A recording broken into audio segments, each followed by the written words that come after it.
ఇప్పుడు ఏపీ జెన్కోకి, ట్రాన్స్‌కోకి, డిస్కామ్‌లకి వచ్చేసరికి ఉన్నది 635 పోస్టులు. సో, ఇప్పటికే మీకు తెలిసిపోయి ఉంటది. మనం ఇంతకుముందు ఏదైతే మాట్లాడుకున్నామో 1,00,000 దాటిపోతాయి అప్లికేషన్‌లని అదే జరిగింది. 1,00,000 అప్లికేషన్ పైన వచ్చినాయని చెప్పేసి బయటైతే అనౌన్స్‌మెంటు జరుగుతా ఉన్నది. అయితే యాక్చువల్ కౌంట్ ఏంటని చెప్పేసి అక్కడి నుంచి ఇంకా మనకు తెలియలేదనమాట. అయితే ఇప్పుడేంటంటే ఇది ఎవరైతే అప్లై చేశారో యూకే, యూఎస్ అటు సైడ్ నుంచే కాదు, కువైట్, దుబాయ్, సౌదీ అటు సైడ్ వెళ్ళిన వాళ్ళు ఎవరైతే ఉన్నారో ఎలక్ట్రికల్ స్టూడెంట్స్, ముఖ్యంగా మెకానికల్ వాళ్ళు, సివిల్ వాళ్ళు, వీళ్ళందరూ కూడా ఎక్కువ శాతం ఎలక్ట్రికల్ కి అప్లై చేయడం అయితే జరిగిందనమాట. అందుకని చెప్పేసి 1,00,000 వరకు వెళ్ళింది. యాక్చువల్గా ఏంటంటే అక్కడ మనకు వచ్చింది చాలా అప్లికేషన్లు, కానీ అక్కడ ఉన్న పోస్టులు వచ్చేసరికి ఏంటంటే సంఖ్య చాలా తక్కువ. అన్ని కలపడం వల్ల 635 వచ్చింది. మళ్ళీ అందులో సబ్ డివిజన్స్ ఉన్నాయి, మీ అందరూ తెలియదు కదా, అది కూడా 1:1 రేషియోలో అంటున్నారు. మళ్ళీ నార్మలైజేషన్ కూడా ఇంప్లిమెంట్ చేస్తారు దాంట్లో. ఇవన్నీ మీకు తెలియదు కదా నార్మలైజేషన్ ఏంటి. ఇప్పుడు క్వశ్చన్ పేపర్ మీకు కష్టంగా వచ్చింది అనుకో, ఇంకోటికి ఈజీగా వచ్చింది అనుకో, కష్టంగా వచ్చిన వాడికి దాని నార్మలైజేషన్ ఫార్ములా అప్లై చేసి మార్కులు వెయిటేజ్ ఒకటి ఏదో ఉంటుంది, దాంట్లో ఫార్ములా ఉంటుంది, చూడండి క్లియర్ గా. నేను చెప్పిన ఇప్పుడు ఇది సందర్భం కాదు.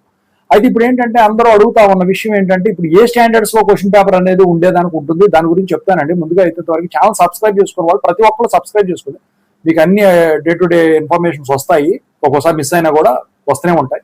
సో మీకు ఏం నాతో మాట్లాడంటే కామెంట్ ఫోర్ ద్వారా కాల్ చేయండి. ఇక Telugu English Telegram WhatsApp channel చేయండి. వీడియో అయిపోయింది. టాపిక్ లో వెళితే ఏంటంటే కాంపిటీషన్ అనేది చాలా హెవీగా ఉంది. కాంపిటీషన్ హెవీగా ఉన్నంత మాత్రం క్వశ్చన్ పేపర్ కష్టంగా ఇవ్వాలని లేదు. అది కూడా కాకుండా చాలా వేల క్వశ్చన్స్ నుంచి ఒక్కొక్కరికి ఒక క్వశ్చన్ పేపర్ అనేది వస్తా ఉంటుంది, షిఫ్ట్ వైజ్ ఉంటుంది. కాబట్టి వాళ్ళకి వచ్చింది ఒకటి, వాళ్ళకి వచ్చింది ఇంకోళ్ళకి వస్తే ఏముంది, ఇంకా 22 నుంచి 29 తారీఖు ఎగ్జామ్స్ ఉన్నప్పుడు ముందు రాసినోడు క్వశ్చన్స్ బయటోడు తెలిసినాయి అనుకోండి, వాడు ఎగ్జామ్ అయ్యి ఆప్షన్స్ పెట్టేసుకుంటాడు. That is not correct way. కాబట్టి అందుకని క్వశ్చన్ పేపర్ మార్చడం అయితే జరుగుతుంది షిఫ్ట్ సిస్టమ్స్ లో.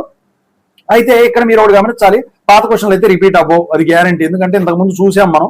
సో పాత క్వశ్చన్ రిపీట్ అయినట్టు ఎక్కడా కూడా లేదండి, నేను ఫస్ట్ నుంచి మొత్తుకుంటానే ఉన్నా. ఇంకొకటి ఏంటంటే ఇప్పుడు మీరు కష్టపడాల్సిందల్లా ఆబ్జెక్టివ్ టెక్స్ట్ బుక్స్. ఇంతకుముందు నేను కొన్ని చెప్పాను, జేపీ గుప్తా అని, లేకపోతే ఇంకోటి గల్గోటి అని, ఇలాంటివి మీరు ప్రిపేర్ అవ్వాల్సి ఉంటుంది. ఎందుకు చెప్తున్నానంటే వీళ్ళు ఇచ్చే స్టాండర్డ్స్ ఏదైతే ఉందో సెంట్రల్ గవర్నమెంట్ స్టాండర్డ్స్ లో ఇస్తామని చెప్పేసి చెప్పడం జరిగింది. అంటే కేంద్ర ప్రభుత్వం ఉద్యోగాలు ఏవైతే ఉంటాయో దాని స్టాండర్డ్స్ ప్రకారం ఇస్తా అన్నారు. దాని స్టాండర్డ్స్ ప్రకారం చూసుకుంటే గేట్ ఎగ్జామ్ ఒకటి, బ్యాంకు ఉద్యోగాలు ఒకటి, రైల్వేస్, ఇలాంటివి. అంటే దేని టాపిక్ దానికి తీసుకొని ఇప్పుడు అడిషనల్ గా సిలబస్ పెంచాడు కాబట్టి సో ఆ స్టాండర్డ్స్ లోనే ఉంటాయి. ఇంతకుముందు రిపీట్ అయినాయి అని రిపీట్ అవడానికి ఉండదు.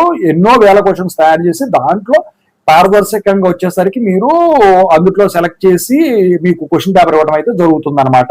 సో అందుకని చెప్పేసి మీరు కొనుక్కోండి బుక్స్. ఇక అవి నేనైతే చెప్పానో 2 బుక్స్, సో అవి కొనుక్కోండి. కాదు మీకు ఇంకా తెలిసిన ఇంకా ఉంటే నేను చెప్పిన తర్వాత ఒకటి గేట్ బుక్ ఒకటి, సో ఇంకోటి కూడా గేటే కాంపిటేటివ్ ఎగ్జామ్ కూడా ఉపయోగపడతాయి. సో దాని ప్రకారం మీరు ప్రిపేర్ అవ్వండి. సో ఆ స్టాండర్డ్స్ లోనే ఉంటుంది. మీ అదృష్టం ఏంటంటే నెగిటివ్ మార్కింగ్ లేదు. అందుకని చెప్పేసి ఇంతమంది అప్లై చేశారు. సిల్లీగా అప్లై చేసే వాళ్ళు ఉన్నప్పుడు కూడా 1,00,000 మంది సిల్లీగా అప్లై చేశారంటే ఎవరో నమ్మరు. ఎందుకంటే ఇప్పుడు కోచింగ్ సెంటర్ వాళ్ళు ఉంటారు. ఫర్ ఎగ్జాంపుల్ కోచింగ్ సెంటర్ లో కోచింగ్ ఇస్తూ ఇప్పుడు పార్ట్ టైం కింద ఉండే వాళ్ళు ఉంటారు. వాళ్ళకి ఫుల్ గా సబ్జెక్ట్ ఉంటుంది, వాళ్ళు అప్లై చేస్తారు. అలా ఒక 10,000 ఇన్స్టిట్యూట్లో వేసుకోండి.